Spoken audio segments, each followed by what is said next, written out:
আচ্ছা, খবরের দিকে নজর রাখবো। রাতে বিমানবন্দরে চাঞ্চল্যকর ঘটনা। কি ঘটনা?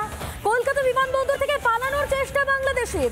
টার্মিনালের কাঁচ ভেঙে পালানোর চেষ্টা বাংলাদেশের। প্রথমে বাংলাদেশিকে আটক করে সিআইএসএফ, পরে বিমানবন্দর পুলিশ গ্রেফতার করে ওই বাংলাদেশিকে। যে খবরের দিকে আমরা নজর রেখেছি, টার্মিনালের কাঁচ ভেঙে পালানোর চেষ্টা বাংলাদেশের। এই বিষয় নিয়ে আরো বিস্তারিত জানাবেন আমাদের প্রতিনিধি শুভজিৎ রয়েছে আমাদের সঙ্গে। শুভজিৎ, গোটা ঘটনাটা বিস্তারিতভাবে জানতে চাইবো।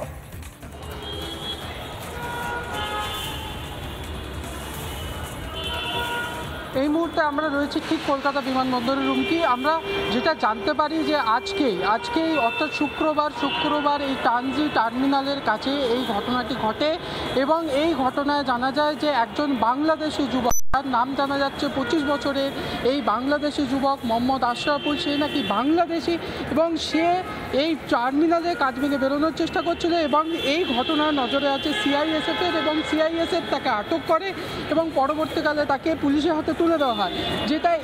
যেটা সূত্র মারফত আমরা যেটা জানতে পারছি, তাকে যে এয়ারপোর্টে থানা রয়েছে সেই থানায় নিয়ে গিয়ে তাকে জিজ্ঞাসাবাদ করা হচ্ছে, এমনটাই সূত্র মারফত আমরা আপাতত খবর পাচ্ছি। তবে কী কারণে এই বাংলাদেশি যুবক পালানোর চেষ্টা করলো, কী কারণে সে সিঙ্গাপুর থেকে এসেছিল এবং কলকাতাতে নেমেছিল কলকাতা বিমানবন্দরে এবং তারপরে কেন পালানোর চেষ্টা করছিল, অনেকগুলো প্রশ্ন ইতিমধ্যে মাথাচাড়া দিতে শুরু করেছে। আমরা যেটা সূত্র মারফত খবর পাচ্ছি যে যুবকটি ছিল, সেই বাংলাদেশি যুবককে ইতিমধ্যেই তাকে কিন্তু যেটা সূত্র মারফত আমরা জানতে পারছি যে তাকে কলকাতা বিমানবন্দরে একটি থানায় নিয়ে যাওয়া হয়েছে এবং তাকে জিজ্ঞাসাবাদ করা হচ্ছে এবং যে গোটা ঘটনা, কী কারণে, কোথা থেকে যুবক এসেছিল, তার উদ্দেশ্য কী ছিল এবং বিমানবন্দরেই কেন কাজ ভেঙে সে পালানোর চেষ্টা করছিল এবং সে সিঙ্গাপুর থেকে কলকাতা বিমানবন্দরে কী কারণে এসেছিল, অনেকগুলো প্রশ্ন পরপর রুমকি ইতিমধ্যেই কিন্তু প্রশ্ন উঠে আসছে।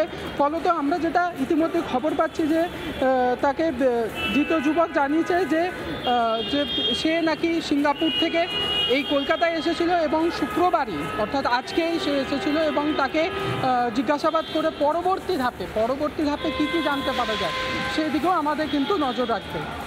সুজিত, একটা বিষয় জানতে চাইবো, তুমি যেমনটা বলছিলে সিঙ্গাপুর থেকে সে এসেছিল, এই যে আশরাফুল, তার পরিবার কোথায় থাকে বা সে কি করতো, তার সম্পর্কে কি কোনো তথ্য তা কি জানা গিয়েছে?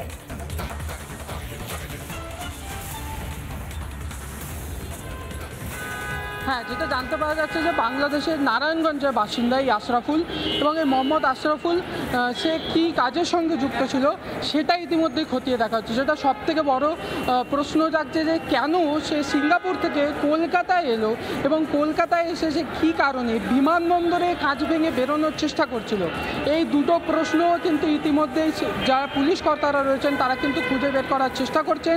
তার পাশাপাশি সে যে বাংলাদেশের বাসিন্দা ছিল এবং যেটা জানতে পারা যাচ্ছে যে সে নারায়ণগঞ্জের বাসিন্দা এবং ফলত এই প্রশ্নটা অবশ্যই তথ্য হয়তো আগামীতে উঠে আসবে। তবে ঠিক কি কারণে টার্মিনাস ভেঙে পালানোর চেষ্টা করে ওই বাংলাদেশি, তা কিন্তু এখনো পর্যন্ত রহস্যের মধ্যে রয়েছে। ধন্যবাদ শুভজিৎ।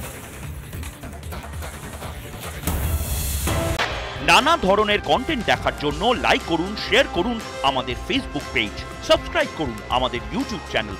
পাশাপাশি অন্যান্য ব্রেকিং নিউজের জন্য অবশ্যই চোখ রাখুন রিপাবলিক বাংলায়।